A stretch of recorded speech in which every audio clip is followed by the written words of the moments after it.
Assalamualaikum warahmatullahi wabarakatuh. Selamat pagi, siang, sore, dan malam dokter dan teman-teman sekalian.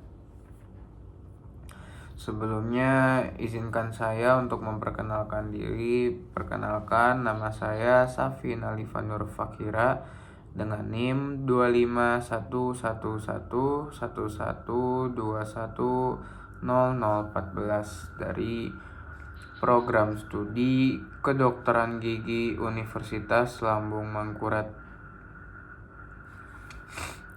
Jadi pada kesempatan kali ini saya akan mempresentasikan tentang sistem reproduksi wanita. Jadi sistem reproduksi wanita itu adalah sistem organ yang memiliki peran sangat penting dalam proses reproduksi manusia.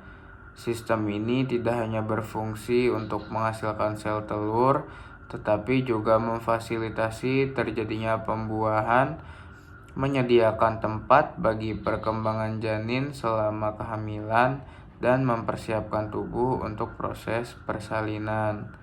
Selain itu, sistem reproduksi wanita memproduksi hormon reproduksi seperti estrogen dan progesteron yang berperan dalam mengatur siklus menstruasi, kesuburan, serta perubahan fisiologis yang terjadi setiap bulannya.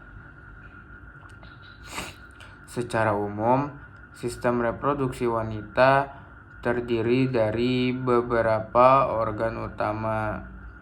Yang pertama ada ovarium, kemudian yang kedua ada tuba falopi, yang ketiga ada uterus, yang keempat ada serviks, dan yang terakhir ada vagina. Setiap organ memiliki struktur dan fungsi spesifik yang saling berhubungan dan bekerja secara terkoordinasi. Jika salah satu dari organ tersebut tidak berfungsi dengan baik, maka proses reproduksi dapat terganggu, sehingga pemahaman anatomi dan fungsinya itu sangat penting. Yang pertama, kita mulai dari organ pertama, yaitu ada ovarium. Ovarium merupakan organ reproduksi yang bentuknya menyerupai oval dan terletak di sisi kanan dan di sisi kiri uterus. Ovarium memiliki dua fungsi utama. Yang pertama itu adalah untuk memproduksi sel telur atau ovum melalui proses yang disebut oogenesis.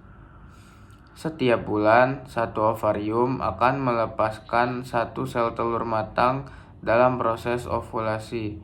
Fungsi kedua adalah untuk memproduksi hormon-hormon reproduksi, terutama estrogen dan progesteron.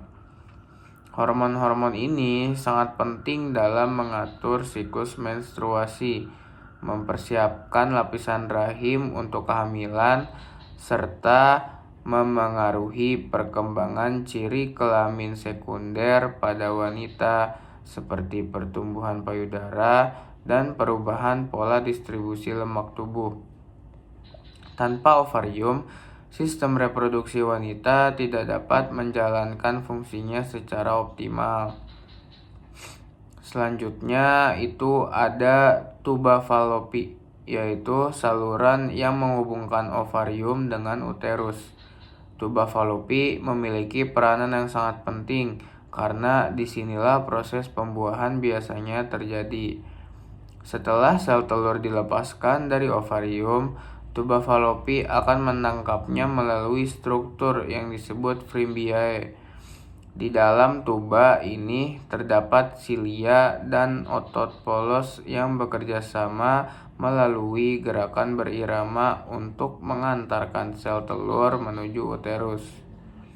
Jika pada saat itu ada sperma yang memasuki tuba, kemungkinan besar pembuahan akan terjadi di saluran ini. Apabila pembuahan terjadi, zigot yang terbentuk akan bergerak menuju rahim untuk menempel pada dinding uterus. Gangguan pada tuba falopi seperti penyumbatan atau kerusakan akibat infeksi dapat menyebabkan infertilitas atau kehamilan ektopik. Organ berikutnya itu adalah uterus atau yang lebih dikenal dengan rahim. Uterus memiliki bentuk menyerupai buah pir dan merupakan tempat berlangsungnya implantasi atau penempelan sel telur yang telah dibuahi. Di dalam uterus inilah janin tumbuh dan berkembang selama masa kehamilan. Dinding uterus tersusun atas beberapa lapisan otot yang kuat yang mampu berkontraksi selama proses persalinan untuk membantu mendorong bayi keluar. Selain itu, uterus juga berperan dalam proses menstruasi. Ketika tidak terjadi pembuahan, lapisan endometrium yang menebal akan luruh dan keluar melalui vagina sebagai darah menstruasi. Perubahan yang terjadi pada uterus sangat dipengaruhi oleh hormon yang dilepaskan ovarium setiap bulan. Kemudian, organ berikutnya itu adalah serviks.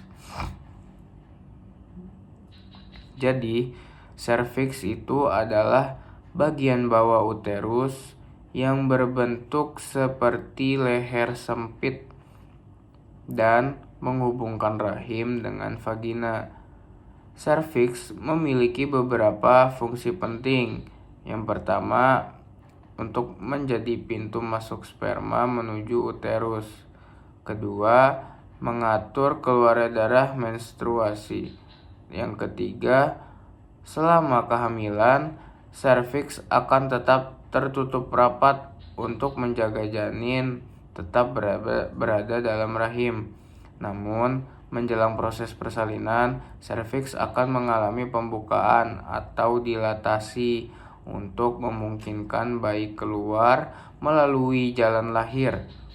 Struktur serviks yang elastis dan kemampuannya berubah ukuran merupakan faktor kunci dalam proses melahirkan. Lalu untuk organ yang terakhir itu adalah vagina. Jadi vagina itu adalah saluran berotot dan elastis yang menghubungkan serviks dengan lingkungan luar. Jadi, vagina ini berfungsi sebagai organ kopulasi. Apa itu organ kopulasi? Organ kopulasi itu adalah organ yang menerima penis saat hubungan seksual. Selain itu, vagina menjadi jalan keluarnya darah menstruasi dan merupakan jalan lahir pada saat persalinan. Vagina memiliki kemampuan meregang dengan sangat baik, sehingga mampu menyesuaikan diri terhadap berbagai fungsi tersebut, terutama saat proses untuk melahirkan. Dinding vagina dilapisi jaringan elastis dan kaya akan pembuluh darah yang membuatnya lentur namun tetap kuat. Salah satu karakteristik penting vagina adalah kemampuannya menjaga keseimbangan pH melalui bakteri baik sehingga melindungi dari infeksi.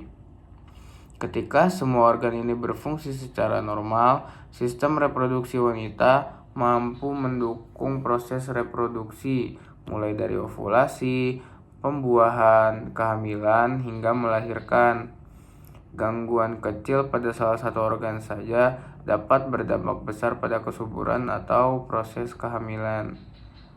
Mungkin cukup sekian yang bisa saya sampaikan. Apabila ada salah kata, Yang kurang berkenan mohon dimaafkan. Assalamualaikum warahmatullahi wabarakatuh.